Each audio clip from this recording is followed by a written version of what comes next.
God, you are so Caucasian. Yeah, yeah, I know. I'm from Alaska, which is the south of the North, and Doesn't yeah, even mean. they don't get much whiter. Oh, But God. welcome to the MMA Vivisection Venator FC edition, and I'm just gonna tell anybody who's watching this or who will be watching this right now, this is gonna be a shit show, and I don't just mean Venator, I mean this too.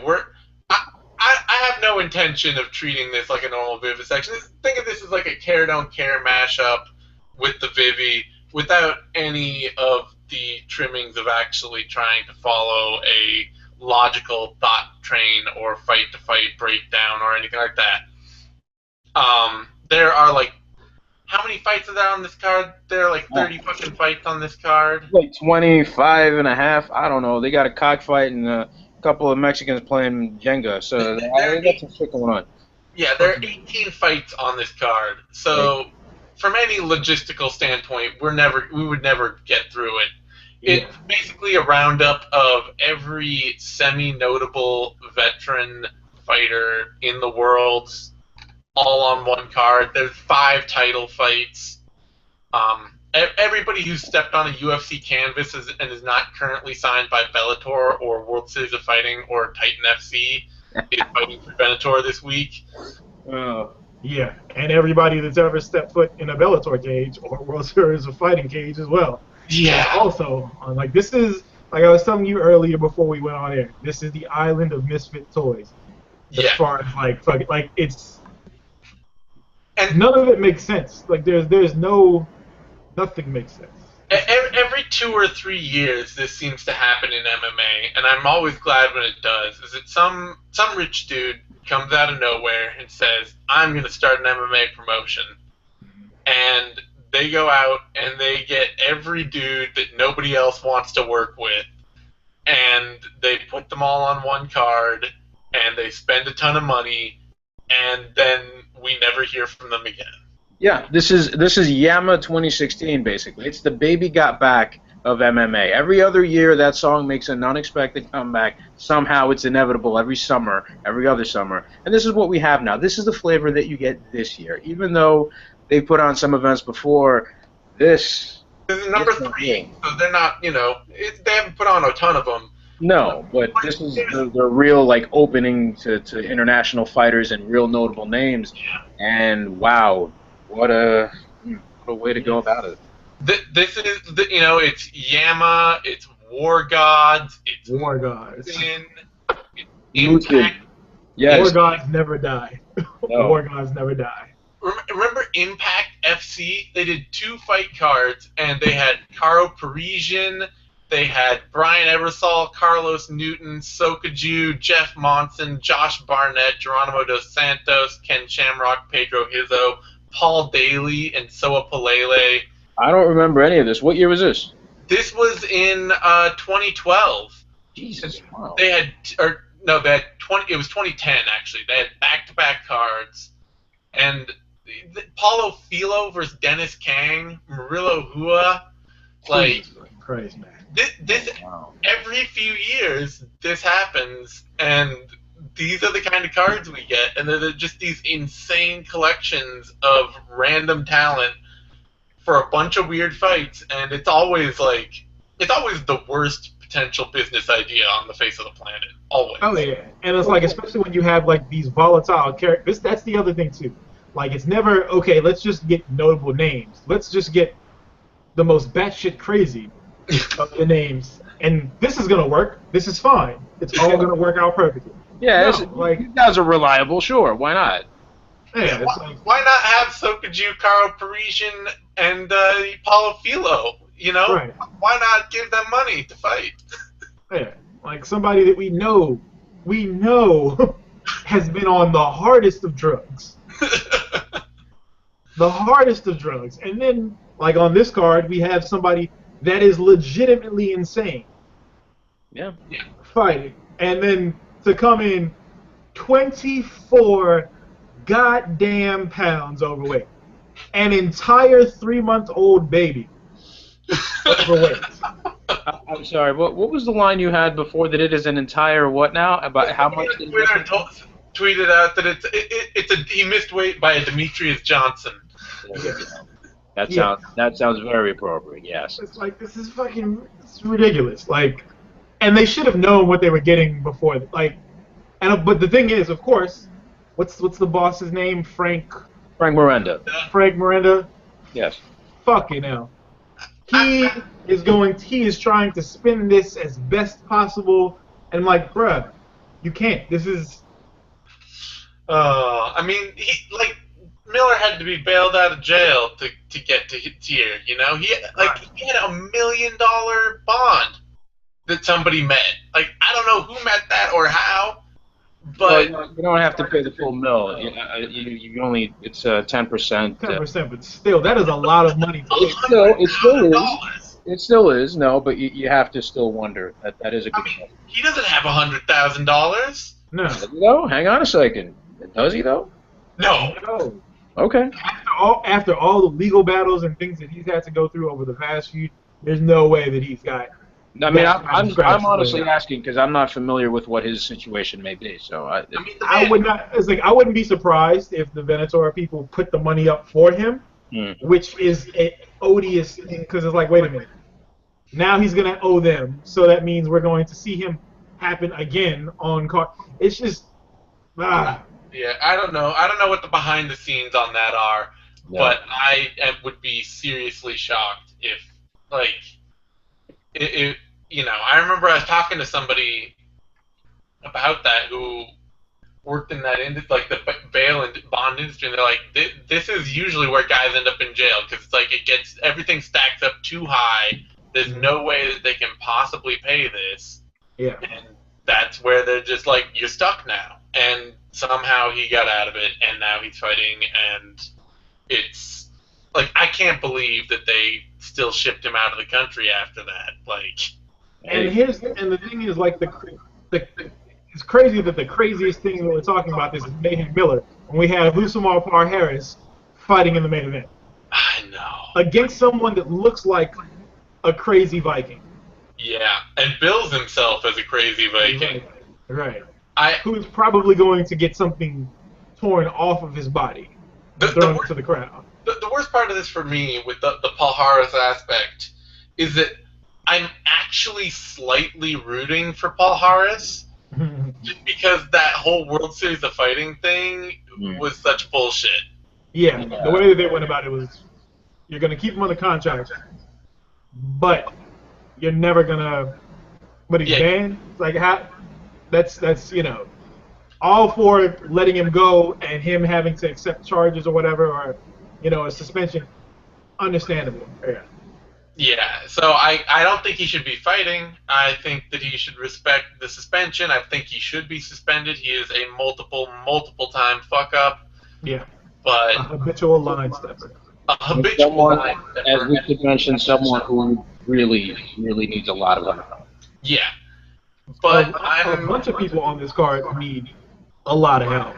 Yeah. Well, I mean, like, we're not. Yeah, we've talked to Usamar Paul Harris and Jason Miller, and we've forgotten all about sturdy young man Cody McKenzie, who was last seen headed north back to my home state as a key representative. I mean, like, I gotta say, Cody McKenzie is as Alaskan as Alaska gets. Like, the dude is representing hard. Like, there's no... Oh, yes, in his white pants that will probably still have the tag on them. Yeah, this is not one of those things where it's like, no, I don't want people to think that that's what Alaskans are like, and he's really an unfair representative of my home state. No, that's pretty perfect. He's captured the essence of Alaska. Fucking Christ. 1, 2, 3, 4. So he's lost 5 of his last 5. Yes, he is on a hell of a losing streak. I'm sorry. Are we including that no contest that he had in World Series of Fighting? Because let me tell you something. That fight was hot fire. I like that fight. But it wasn't a no contest. It was a straight up DQ. Oh, there you go. An intentional headbutt. Yeah. Yeah. Well, So okay, he fought a month ago. yes. Yeah. Okay, he fought a month ago. Then he fought twice last year, 3 times in 2014, 2 times in and he's just lost. Jesus fucking Christ. Well, he's not really training anymore. He's just like working on Yeah. fishing boats and then taking fights. I'm sorry, had that hindered him in the past? I mean, he did his best work when he was. I have a long-standing soft spot for Cody McKenzie here because both of us do. because frankly, a lot of this, like, I remember I was talking about Mac Danzig a little earlier before this fight, but to tell another Mac Danzig story, I remember Mac Danzig like really like shitting on Cody McKenzie when McKenzie left the UFC and was like talking about the fighter lawsuit and all that. Right. And then it was like 2 months later, and Mac Danzig is saying the same shit, and I'm like, dude, you can't be coming down like talking about how the fighters need a union and this lawsuit is great and all that when just a month ago you were getting on Cody McKenzie and being like, you're so full of shit. Right. Yeah, we've professed our love for Cody before, you know, and I'll say it again. He was the guy in the UFC that was not supposed to succeed, and you would agree he did. You know, He was way better than he got credit for. Way Right, better. no, and he had the one weapon. He had the one-shot kill. He had the grappling equivalent of a knockout punch. yes. And once people figured that shit out, they fucked his world up. Now, hang on a second. He wrote on that for a while because That's what I'm saying. But once people figured it out.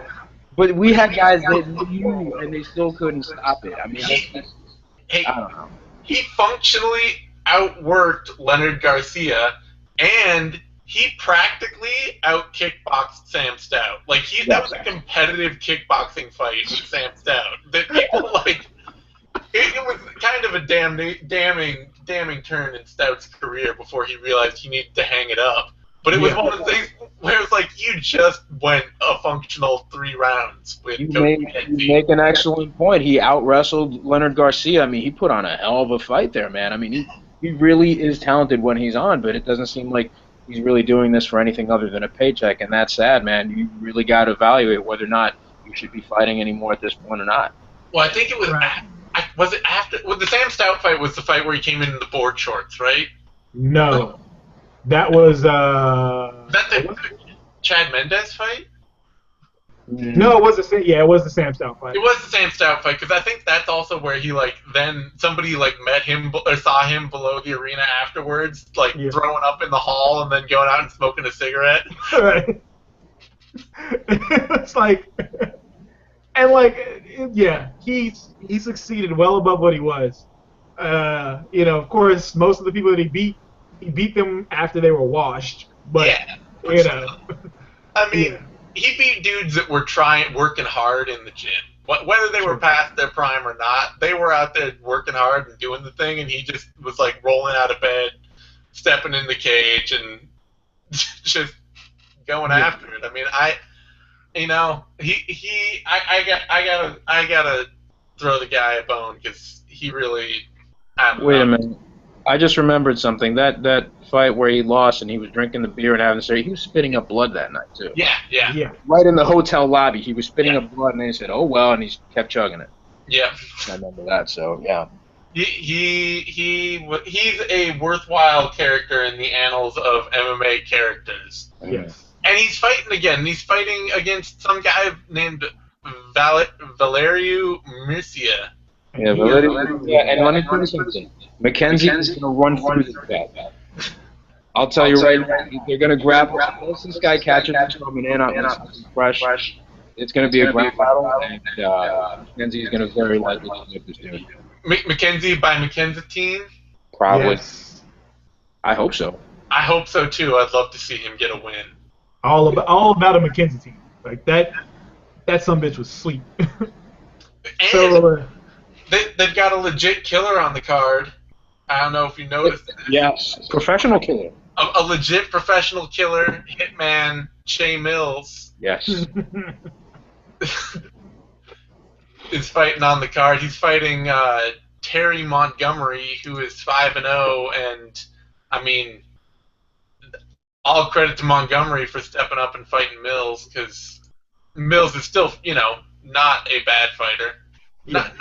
Never quite turned the corner to being a really the good fighter that people expected even after his UFC career. Is kind of like, oh, he got cut from the UFC, but he's actually pretty good, and he'll come out and do some work and maybe improve a bit. That never really happened. Jay Mills' greatest moment was beating Mariusz Zaromskis. And it should be noted that after he was released from the UFC, his first fight was in Cage Warriors, where he lost to Hypnotoad Cathal Pendred.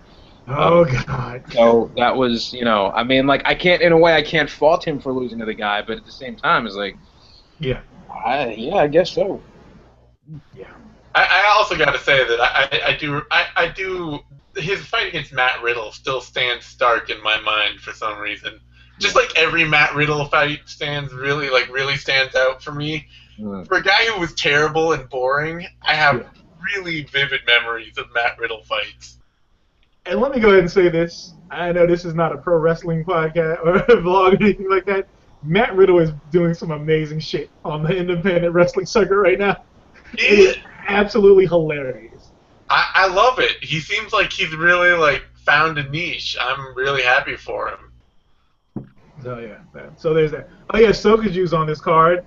So is Matt, and he's fighting Matt Hamill. Two washed bastards. Shut the fuck up! No. No. No. God damn. Why does this have to happen? The African assassin. Look, brother's got to make a living. I get that, all right? I'm not going to hate on any of this, but Jesus, like... Sokaju. I'm excited for the Terabad quality that Matt Hamill fights have become, because he really, he has that thing that a lot of really... Was he a Greco guy, or was he all freestyle? I think he was freestyle. I'm pretty sure he was freestyle. But he has that sort of thing I associate with Greco guys, where he's just kind of even when he looks out of shape and slow as hell, he's just this immovable stump of an object, which has made late Matt Hamill fights really entertaining, because he seems totally out of shape, but he's still totally immovable. So it's just like that fight he had with his last UFC fight that he had with Thiago Silva was an amazing, amazing thing. Okay, I'm sorry. Two things here. Number one, he did both freestyle and Greco. Okay. And he did fairly well with both. And second, no, there's no reason why this man... He should have stayed retired, dude. And I get it. It's hard for some of these cats to make ends meet. Not everybody can open a school. Not everybody can coach somewhere and make a living and do whatever. But I mean, start cutting weight and being a male stripper. Probably. I mean, no, I can't say it. Oh, yes, you can. Hey. I can't talk about how difficult that would be if he can't find the beat. I mean, no. That's not a functional reality. No, he could. No. If you've ever been to a strip club, the bass is pretty heavy. So he can feel it. He can find the bass. And if it's one of those places where the pole doesn't exactly touch the ceiling somehow, the vibration is still strong, so you can... We are going to hell fucking shit. But look, we're not the guy saying that he's got a softer head or worse balance like Tito Ortiz, all right? So let's not... Oh, God. Fairly well. All respect to Matt Hamill. Side note on Tito Ortiz, I am so happy that he shut the fuck up while Cyborg has gotten the spotlight recently. That has been fantastic. Yeah, it has. If he could only stop some of the vaguely racist memes on Instagram, that'd be great. But yeah, that's another story. Who else is fighting? Carl Amasu's fighting too. Yeah, we got a few legit guys. Luke Barnett, Carl Amasu, and Jack Hermanson are all fighting, and they're dudes I'm all actually interested to see. I'm glad Luke Barnett's getting back out there. He seems like a sharp dude. He's been doing some commentary and stuff. Yeah. He looked like shit on the scales yesterday. Well, first off, let's go ahead and preface this. Luke Barnett was supposed to fight Jason Mayhem Miller before Jason Mayhem Miller came in, an entire Thanksgiving turkey overweight. So As someone who's actually roasted an entire turkey, I feel a certain kind of way about that. That's really putting a damper on the whole thing right now. It will be interesting because this is the part I don't understand. And I don't know if this is mayhem trolling or if this is indicative of some other problem.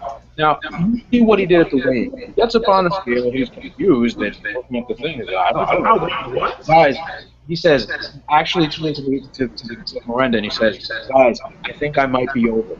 He takes off his trunks because that's going to help. He takes off his trunks. And he's up there on his underwear. Acts like he's going to take his underwear off and kind of looks at the guy with the towel, and he does this whole thing and he gets back on. I'm like, you motherfucker, why? Why are you doing this? And that's not the most, we can laugh at it, and that's fine. Look, let's go back to things. Bully Beatdown Mayhem was fun. He was a guy that I was a fan of. He was in Strike Force, he was doing all this goofy stuff, and he was a fun guy. Yeah, maybe it was a misunderstanding when he got the cops called on him for putting his sister in a headlock. He says his shit was drunk, he didn't want him to drive, they were joking, and things got out of hand. Then he ends up naked in a church with a thing. He comes up with a story that seems somewhat kind of plausible. Then he ends up with the domestic violence charges, the standoff with the cops. Why is this shit happening? He hasn't fought in forever. I don't know what kind of shape he's in. Oh, and by the way, I don't know if we should even count this or not, but the little incident at BAM USA with Uriah Hall, we got a little too funky using the N-word. I mean, there's no... what kind of cachet, how is this attractive to anything other than the train wreck seeking crowd? And how viable is it? I don't know what like I said, this is the every 3 years MMA thing where somebody comes along with some money that they need to burn, and they really feel like the best way to get into the MMA business is to go 100% spectacle. Yeah. And it never works. No, this is one of the sports where no one ever learns from precedent, and that's just there you go. Yeah. The only way you can make spectacle work at all, and it may not at all, I mean, it may still tank horribly, is rise and pulling back all the old pride roots and bringing in this weird mix of spectacle and kickboxing and legit talent and mixing it with these big events that are really high production. But a lot of these other events, the production, it doesn't end up being there. They just load it with all sorts of weird shit, and you just end up with this really funky, half-hearted sort of circus that deteriorates quickly, and I love it because I love circus MMA, and I'm just kind of a horrible person when it comes to that stuff. I would have to throw on both ones. Yes, we are terrible people. I don't know. I'm pretty great. I don't know what y'all are talking about. So yeah, Miller, he missed by a small child. He was supposed to be fighting Luke Barnett, and I'm glad to see Barnett back. I'm glad to see Yamasu back too. Although he's fighting a dude that's 4-0, so I cannot imagine. I don't know. Carl Yamasu has won his last 5 or 4 fights in a row. His last loss was in Bellator, and fighting a dude that's 4-0 now, it just seems really kind of weird. Yeah, that's if this were an actual legitimate league that was trying to be something that's going to last for a while, sure, this is a showcase fight, but this is just this would never happen in the U.S. Probably wouldn't happen in most other European countries either. Because it's just this whole thing's fucking shit show. I don't know, man. We still have Kimbo Dada too, possibly on the horizon, so I wouldn't hold my breath on this. Hey, Dada is experienced as they come on the streets. But that's the thing. Kimbo and Dada aren't as far as amount of fights aren't that far off. That's the crazy fucking part. Yeah, well, listen, it's not. They're both trash though. Let's get that out the way. Yeah, that's what I was gonna say. It doesn't really that margin starts to become meaningless. Amasu is a legit top pro, or a legit pro. He may not be at the top of his game anymore, but he's a legit top veteran, and he's fighting just some random dude, who's barely stepped in the cage. Yeah. There seems to be a lot of that going on this card. It's a weird mix. You get some fights that seem like they're really well matched and appropriately matched, and then you get that, and I don't know. It's a funky card. At the top of it, we got Husamal Parharas. This is the one fight we got odds for. I'm just going to read them off because there's no need to guess. Husamal Parharas is a favorite at -705 to -833 over Emil Weber Meek at 495 down to 450. The headliner, the last of 5 title fights on this card, welterweight fight, and I feel bad for Emil Weber Meek because it seems like he's really trying to use this as a jumping off point to bigger things. And he has no idea what the fuck is about to happen to him. And he's probably going to end up really badly injured. Like, that's it. Like, the jumping off point is, okay, now you got to go spend a year on the sideline rehabbing your knee. Right. You have to hope. Yeah, you really have to hope that he's been watching Dean Lister tutorials, you know, for at least 2 months. That's probably the only hope and expectation. You gotta know. Look, Paharis is not a one-trick pony. He just happens to be really, really good at setting up one trick. It's not just that the York is his only offense. It's that he's just so good at finding the position and being able to just from unorthodox spots and moments create that opportunity. Now, the thing with that is, and this is what a lot of people tend to forget too, is that a lot of folks I'm not really sure if this is entirely on the shoulders of the way Brazilian Jiu-Jitsu sort of looked down on leg attacks for a while, but you know, a lot of people don't train leg attacks as much as they train everything else. So if you look at Paharis, I think it was his debut in the UFC against Ivan Salivary. He won by armbar. I mean, the way he set that up was gorgeous. You know, the way he threatened for chokes and the way he did other things. So he's not just a one-dimensional guy who just grabs a leg and kicks back. He'll take it if it's there, and in a lot of cases, that's just an opportunity that presents itself. But he does work to make a lot of these things happen. So Nick really has to be very aware and have everything minded as far as how he's going to protect himself from not just leg attacks, but everything else he might throw. And Paharis is like absolutely disgustingly strong. Like strong on the level that, you know, back in the days, there was always like that one person that sounded like, you know what, I wouldn't mess with that boy. He's not right there, and he's really strong. That's essentially, you know, what's the character from Of Mice and Men? Lenny. Yeah. There you go. Yeah. I mean, you look at the guys that have beat Paharis in his modern career since he started fighting at a high level, and it's Dan Henderson, Nate Marquardt, Alan Belcher, and Hector Lombard. And they're basically all really experienced, practiced vets with a lot of power. Like, they all had to stop him and knock him out, except Henderson. And that, like, you have to basically, Meek just has to be a better fighter than he is. And that's not about to happen. No, God, no. This might actually, like, they might not actually let this shit air in the United States because it's going to be a snuff film. Oh, God. It's going to be bad. If ever there's a fighter that you shouldn't be trying to build your name off of, it's Usman Paharis. I remember way back on Bloody Elbow, back when we had like the unintelligent defense thing that we had going on. I had a list of the kind of people that you don't go against if you're a prospect in MMA. And back then it was Masakazu Imanari. Yeah. Because shit's going to, if he gets you, it's game over. Paharis is that 2.0. Very definitely. So, you know, with Imanari, it was like if he catches you, the leg is, you know, out of socket before you have a chance to tap. With Paharis, it doesn't fucking matter. If you tap, he's still gonna hold the shit. So. Yeah. I just, it's rough because Meek really seems like he's trying to jump this into something, and I feel bad. I feel like I want that to work for him, but it's hard. It's hard to even look at this as going to be a potentially good loss that would get other people interested in seeing him fight. No, it has to be like a tremendous effort where he's really, really ahead. He's got to do something really, really dynamic. And you know, you mentioned Lenny from Of Mice and Men. Lenny wasn't just childlike. He wasn't very bright. But imagine Lenny was had a tactical ground game. Really Yeah, game the fuck that over. old George Foreman strength. I grew up on a farm and I chop wood with these motherfucker hands. That's Paul Harris. This is a much bigger and much more dangerous thing than that. So, we need to find a more apt comparison.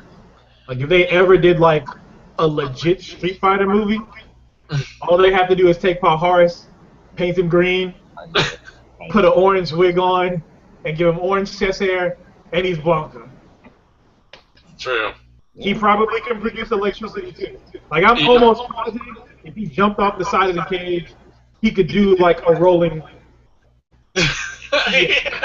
I'm sure he probably could. He probably, like, that's just one of those things that nobody's quite woken up in him. Exactly. And I worry that if that happens, he'd do that. He'd carry it for the rest of his life. He's like, no. We're putting this paint on again tomorrow and the day after. Like, we stopped filming 8 months ago.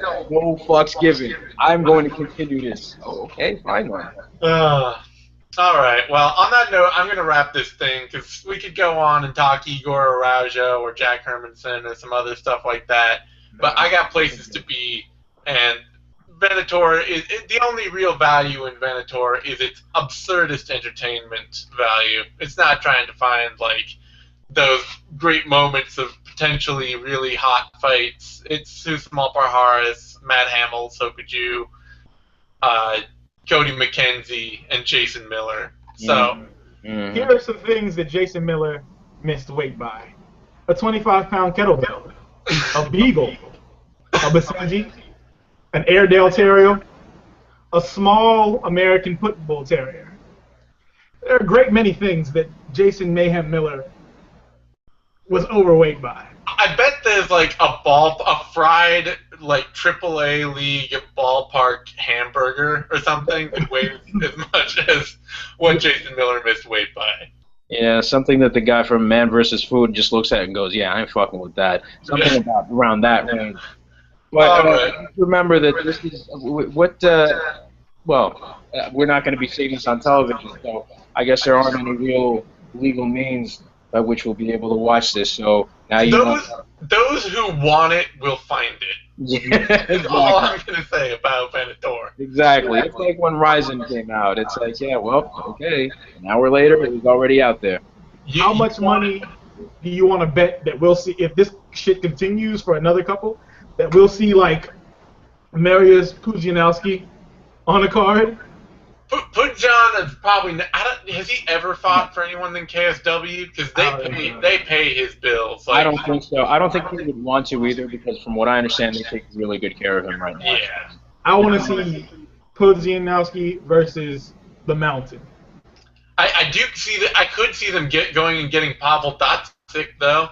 Jesus fucking Christ. I could see him getting Bob Sapp. Well, see, Bob Sapp wouldn't be interesting. Like, at least with Datsik, we know he's not there, so it would be amazing. He's got all the right screws missing. Yeah. All right. On that note, you can find me on Twitter at DZaneSim. You can find Dio on Twitter at I'm Just Dio. You can find Vic on Twitter at Vic M. Rodriguez. You can find all of us at various times, in various ways, in various places on Bloody Elbow. Give this video a like, that's a thumbs up, subscribe to MMANation.com, that's our YouTube account, that's where you find all our other great videos, good shit, whatever else we're doing. We'll have Knuckle Up coming at you on Sunday. I don't know what else we'll have in between then. Thanks everyone for tuning in. I hope you enjoyed the show, and we'll see you next time.